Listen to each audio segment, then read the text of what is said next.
an input is on, just look at the front of the PLC, see if the LED that is associated with that input is on, you can tell. Well, these, since they're all internal to the memory, you can't see directly. Now, there is a way to look at the status of these in InputOutput, but I can't remember what it is right now. We'll figure it out as we go. Okay? Now, an internal relay can serve several different functions. One way is if you run out of space on a rung, you can set a bit and use that bit on the rest. Because if you think about it, this bit is equal to 1 and 2 and 3 and 4 and all the way through 7, because these instructions are all just ANDed together. It is possible to run out of space on one rung where you can't add enough instructions. In that case, you can use it this way. Of course, another function of this is to serve as memory, in other words, remembering that events have happened. And we'll talk about flags probably next time or so, where you're really just setting a bit, and you end up putting this on the previous rung to make it seal in an OR configuration to remember that certain events have happened. For example, when can you put your car in gear? Well, what has to be true before you put your car in gear? Car should be on. It has to be on, right? So you should have started it. Your foot has to be on brake. Your foot should be on the brake. That's an and, right? Car has to be started, and you must have your foot on your brake, and then you can put it in gear. Right? Probably some other considerations you should make as well. Speaking of which, I have an old car, and I've thought about getting a backup camera, right? So I've been looking up backup cameras, and found one. Of course, I kind of go down rabbit trails sometimes. I'm pretty bad online, just like I am in class, and going down rabbit trails. And I saw this guy who was a comedian. He was on some show talking about a joke he played on his wife. They had just gotten a vehicle that had a backup camera in it, right? And so he thought, that's interesting, backup camera. So you guys know how it works, right? You put it in reverse, and then the camera comes on and you see it. He took a little Freddy Krueger image, and he tied it to the, just so that when she put it in gear, it would look like Freddy Krueger's right behind the car. You know, so can you imagine the screen coming on, there's this monster behind you? You kind of do a double take behind you. Anyways. So there's a memory bit being used. In InputOutput, that's analogous to those C instructions, right? You've got the X table, you've got the Y table, the X is input, Y's are outputs, and then the C table are just memory bits you can use to remember events. I don't think she would ever forget that event. I wonder how long it took her to forgive him for that one. All right. What else do we have? PLC memory organization. Speaking of all the different things that a PLC has, let's talk about the way it uses memory. There's several different aspects of memory to consider in a PLC. If you think about a rack-based memory structure, what that means is that the input and output addresses depend on which slot the particular input or output module is located in. So they're numbered in accordance with those slots. There's also tag-based memory. Tag-based memory is where each of the input and output points is assigned a variable name. Okay? And so you develop the tag name so you can read it, but then you also have to define which tag goes with which input point and output point. So there's two different ways of addressing. In our particular case, in the Logix Pro that we use and in InputOutput, you will end up using rack numbering essentially. We don't have tags for what we're doing. But speaking of which, tags are nice because one of the things they do is allow you to use the term limit switch 5 or let's see, door open limit switch, for example. It's more descriptive.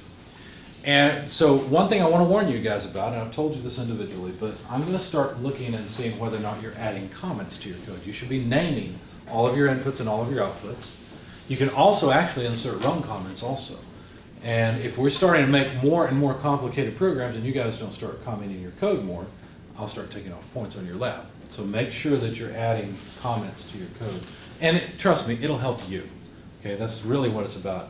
You've taken programming before, right? And what do they always say? They always say comment your code. So I'm saying the same thing now. Anyway, in InputOutput, the setup's a little bit different, but in Allen Bradley Rockwell Automation, the way that the things are set up, it's broken up into two parts. Now, this is true of all PLCs. All PLCs break up the memory into program area and data area. And the program area is what takes up the most space. This is where your program is stored. Okay, this is where you have kilobytes or megabytes or even possibly gigabytes to hold your program. The memory for all the other stuff, this is actually a very small amount of memory, even though it looks like a long list. You see, the output image, or the memory that stores the bits that represent the outputs, even if you have 128 different output bits, that's only 16 different bytes of memory. 16 bytes of memory is nothing, right? I mean, I've got a thumb drive up in my office that can store 2 gigabytes. So 16 bytes, and especially if you're talking about a 16-bit processor, then there's 2 bytes to a word. That's only 8 words. That's nothing for the output image, and that would be a pretty big PLC that has 128 different outputs. So the outputs are just bits. The inputs are just bits as well that follow the input status. So when you press a button, it makes that particular bit come on in memory. There's also other memory locations that you need to know about. I'm not going to go through these right now. We did mention the bit file. Okay, so there in ClickCoyo, outputs would be Y's, inputs would be X's, and the bits would be C's. In Allen Bradley Rockwell Automation, this would be the O file or number 0 file. Both of those are the same thing. The inputs would be the I file or the number 1 file, and the bits file would be file number 3 or the B file. Now, it turns out that there are other files like status, timers, and counters. We'll learn about timers and counters a little bit later. There's also some register files and things that are important. And then in the world of Allen Bradley, and this is common really even with ClickCoyo, there are other areas that you can set aside and you can define as a user. Say if you run out of timers, for example, there's only so much memory in this file, so if you run out of timers, you can set aside some other memory to represent other timers as well.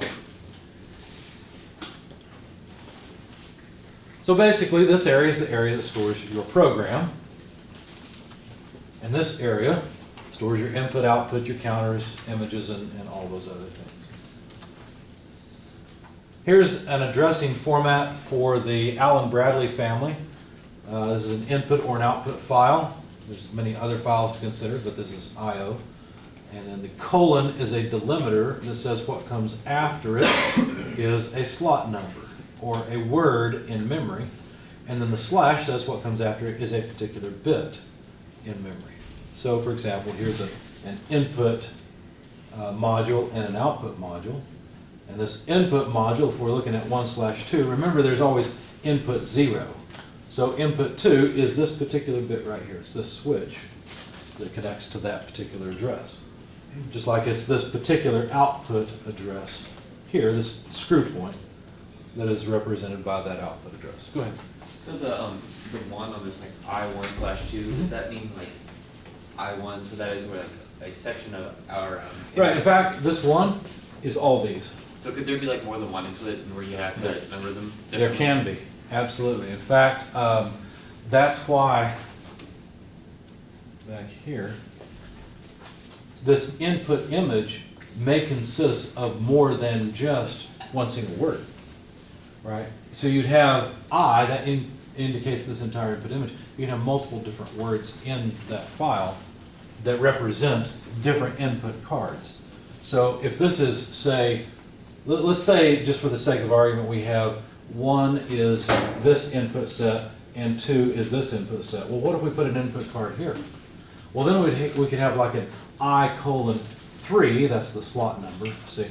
I:3/ and then whichever particular input we want. Good question. Anything else? Okay, let's see. This is not useful for us. Continue on here. All right, depending on what particular type of controller you have, like a PLC 5, that's what we've got back there on those racks. The PLC 5 uses a slightly different naming convention, and I'm not going to focus on this and try to teach it to you because we're not going to use these PLCs. What I want you to concentrate on is the SLC 500 standard, which is what I just showed you, that we'll use in Logix Pro, but also the ClickCoyo standard, which is just like an input is X001, for example. Now, one thing that's really interesting about the clicks, you guys have your clicks next to you, right? Why don't you plug them into your computer? If you start up the Click Koyo software, I want you all to see something. So get them plugged in and get them talking to your software.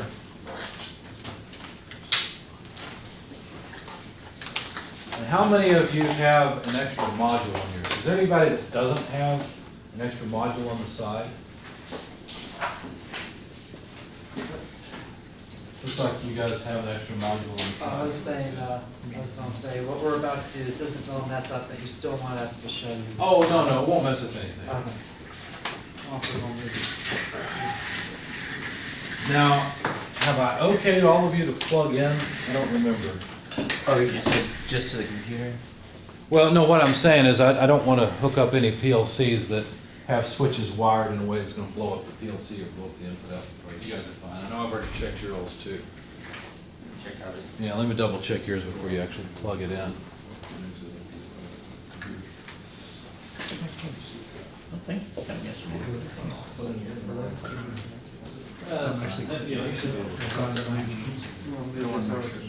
So hook them up to your computer, and I want you all to go to a particular place.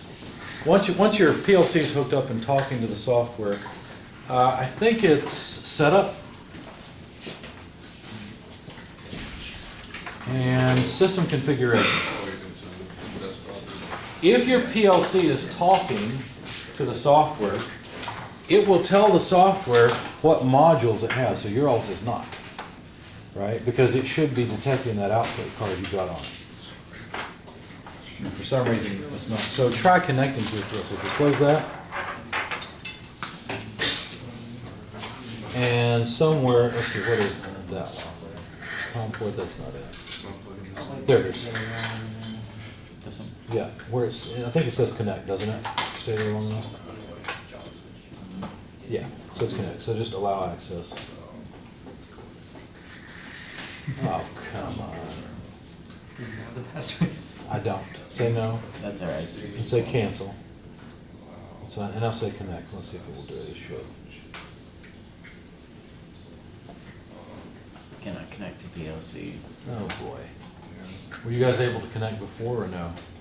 We haven't You haven't tried tried it anything yet? yet. Okay. We may have to see someone else's because I know some of you have connected to the PLC. I don't think we're gonna get the chat Let's do yet. connect to the PLC. I'm gonna do it. Oh.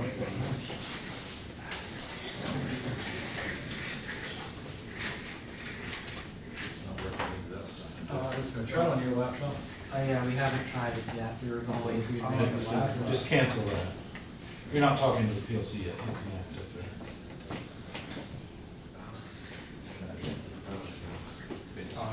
Turn it on the laptop?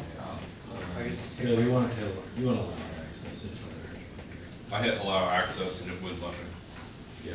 because of the, We'll come over here, we'll look at it on this laptop. So if you hit connect, so the way you have to do it, guys, you have to click up here on this little plug-in thing in order to make it connect, and then it should come up eventually to this, and you can just hit connect down here.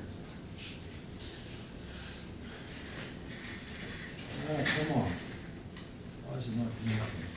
Is it okay? Does it need to have, does this need to have power as well? Yes, that does have to have power. Yeah, that would be why. Oh, how on earth do you guys have it plugged in? That makes no sense. It goes in here. That's the talk for PLC. This can connect up to the screen. This is not the PLC, this is.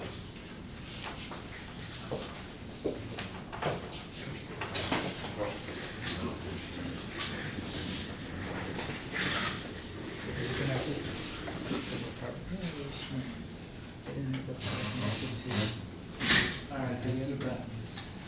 So now he'll.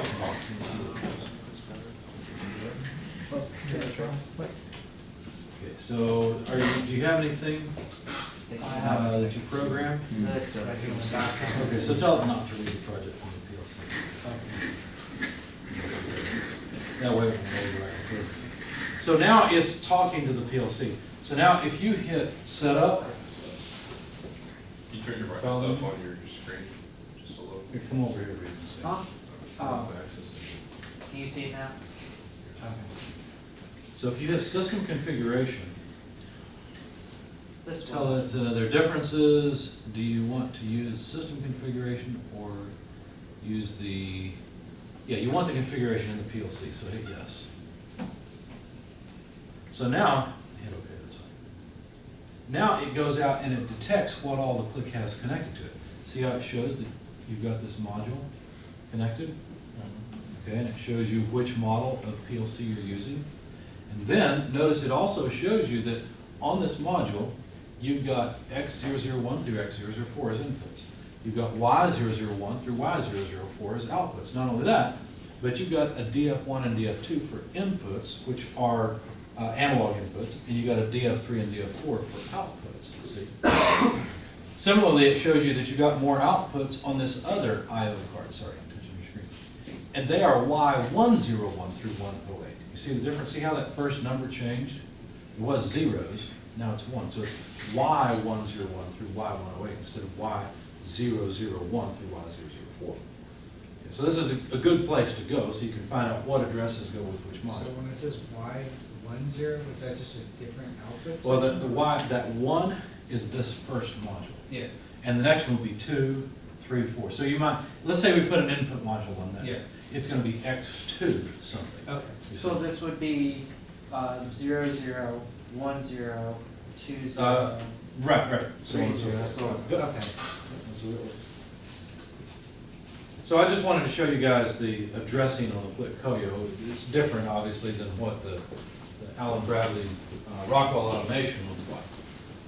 And of course, we're going to have to get Greg down here to give us access to these computers. But anyway, so depending on exactly what manufacturer and what model of PLC you've got, the way you address the different points may vary a bit. But you can always find out what they are. Now, most PLCs are 16-bit PLCs, which means that the processor is a 16-bit processor, and it addresses memory locations 16 bits at a time, which would be considered 2 bytes or 1 word. Anything else I wanted to say on this? I think that's it. Now, the status file is something that's important. We'll talk about this once we get to Logix Pro. Just understand there are several different files that are of interest besides simply input, output, and bit memory. For example, there are timer files and counter files. Now, these are more important in a program like Logix Pro or Allen Bradley than they are in Click. In Click, the timers and counters are sort of more their own entities, whereas in Rockwell Automation, the timers and counters are really just memory locations that get updated by the program, somewhat automatically and also by the program itself. Now, it turns out that even in the Click world, there are files that are more for dealing with words of data rather than bits of data. The C's are for bits of data. If you go in and you look at your Click Koyo, click on one of the instructions. It doesn't really matter which one. Just double click on it. We're not going to change any of it, but in your program, for example, you've got Start button right there. Double click on it. And then click the 3 dots to the right and look at the address picker. Do you see that you've got X on the left for inputs? Is everybody at the same point? You might have seen That's fine. X on that. Double click on one of your instructions. And then the 3 dots to the side. So you notice that you've got X's. Just double click on one of those instructions. The 3 dots. So that brings up the address picker. You notice you have X's on the left and then Y's, right? So that's inputs, outputs. C's then are the, that would be the bit binary file, or control relays is what they say, right? If you click T, the T should be for timers. Click on that and just get T1 is fine. So there are timers. And then if you go to the next one, CT should be counters. CT1 for instance is a bunch of counters. And then SC, I don't remember what SC is, System Control Relays. Okay. Well, do you notice that down beneath that there are some other things? There's DS, DD, DF, see all that? So I don't remember which one's which, but one of those is a place where you can store whole words of data. Now you'll notice that you don't have the option to use those right now, they're grayed out.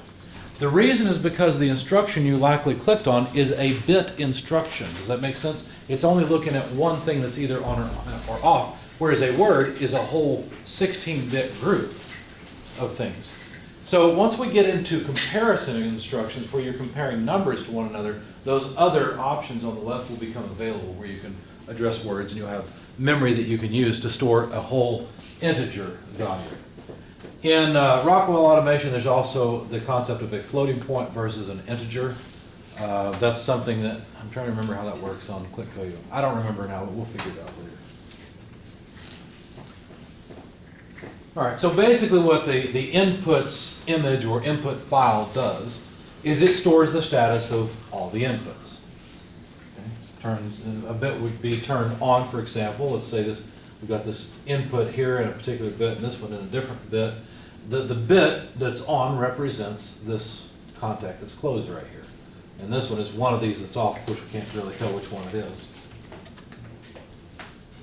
The output image is similar, where particular bits in memory then drive particular outputs.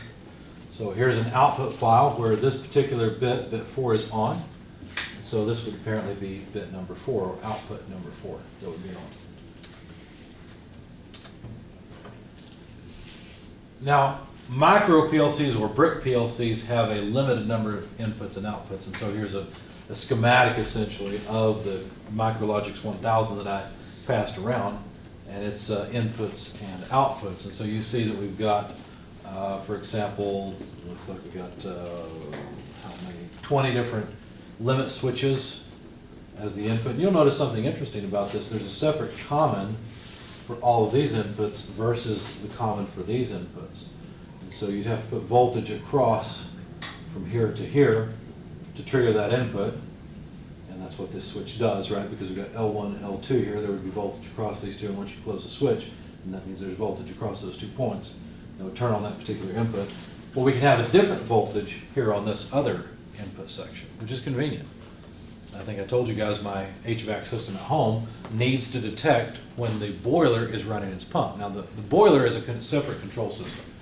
And what it does is it senses the temperature in the boiler, and if the temperature is high enough, I think I've got it set to 120 degrees, there's a pump that it turns on to circulate water through the boiler. Well, my PLC is not in control of that, but it needs to know when that pump is on. And so all I did was I wired off and ran 2 more wires off the pump. So, see, because when the pump's on, it's got 110 volts across it, right? So I just wired off, and I got myself an input module into my PLC that can accept 110 volt input. And I simply ran that into one of the inputs. Now, I've also got inputs that require 24 volt AC. I can't use 24 volts AC with 120 volt AC. It doesn't work, right? You kind of keep those separate. So I have multiple input modules that take different values of AC voltage. So over here you see a bunch of different outputs, control relay outputs, where we've got DC voltage coming out on our outputs, and it looks like we've got AC coming in. Now you'll notice these are labeled VAC, VDC, and that indicates that the outputs can be AC or DC outputs. Now you'll notice L1 and L2 would represent AC power that's feeding the PLC, but it also is feeding this particular output set. So this particular output here is being driven off of AC, and what happens is the PLC will connect these 2 points once that output is on, so that we've got AC current flowing through this contact relay. Now let's see, looks like we've got AC voltage driving this solenoid as well, but we've got DC on this output. So here's our DC 1 here and common for DC 1 here. So when the PLC connects these 2 points, for example, that solenoid would come on. When it connects these 2 points, then DC will flow through and turn on this control relay. Obviously these 2 control relays, this one's a DC relay and that one's an AC relay. Some relays can be driven on AC or DC, but most are either AC or DC and not both.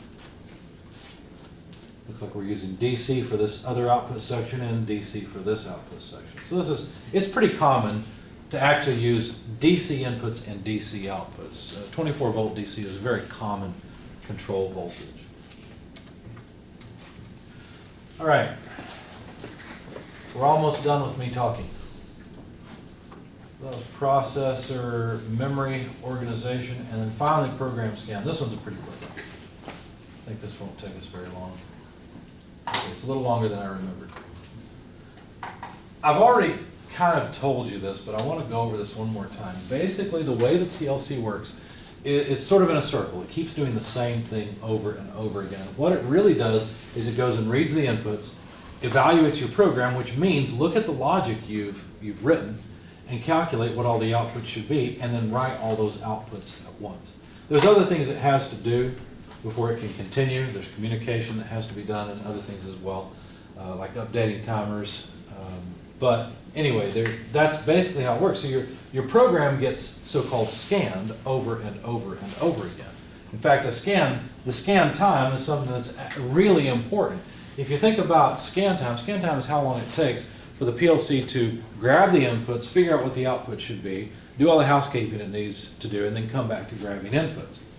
Well, there was a time, in fact, I may have shown you guys this. There was a, let's see, would that be a good example? That may be a good example. The mechatronics trainer that I showed you guys, that I designed.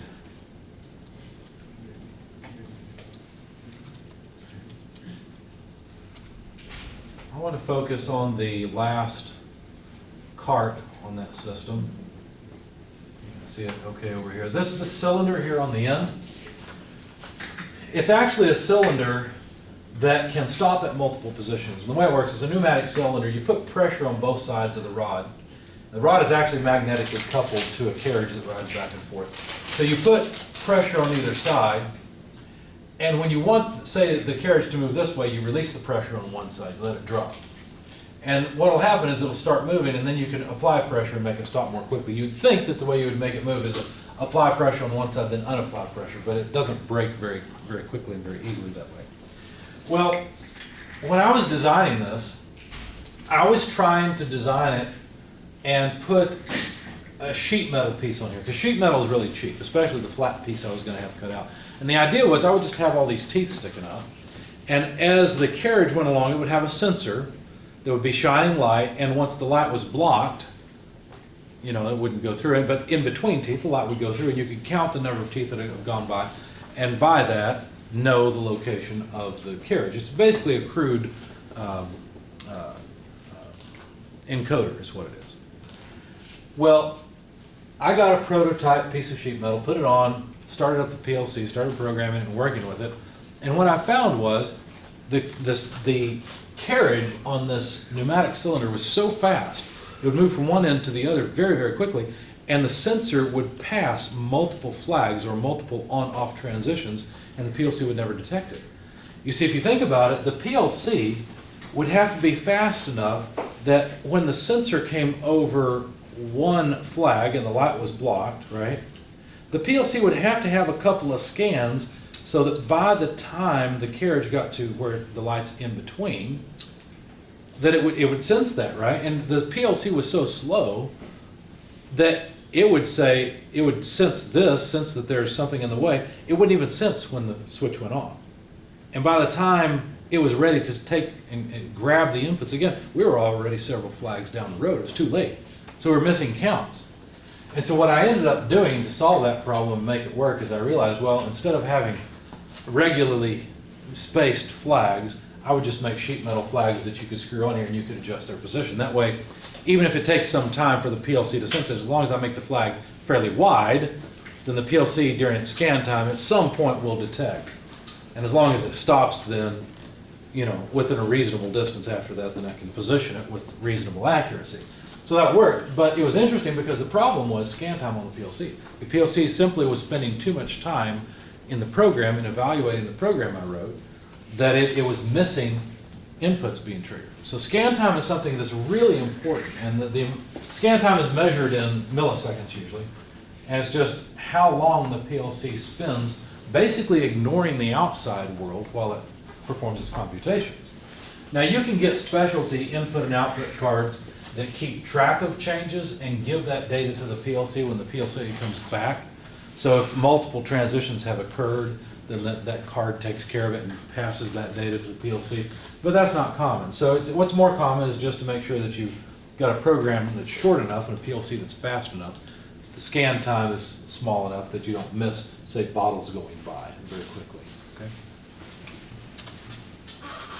Now, what determines scan time is several different things. The speed of the processor itself. So the faster the processor, typically, the lower the scan time. How long your program is, though, does make a difference. Now, a lot of times, once you guys have had a programming class and you come into this class, you've been working with a program on the PLC, the computer in front of you, right? And usually it's fast enough where you're really not worried about how efficient your code is. But on PLCs, there's many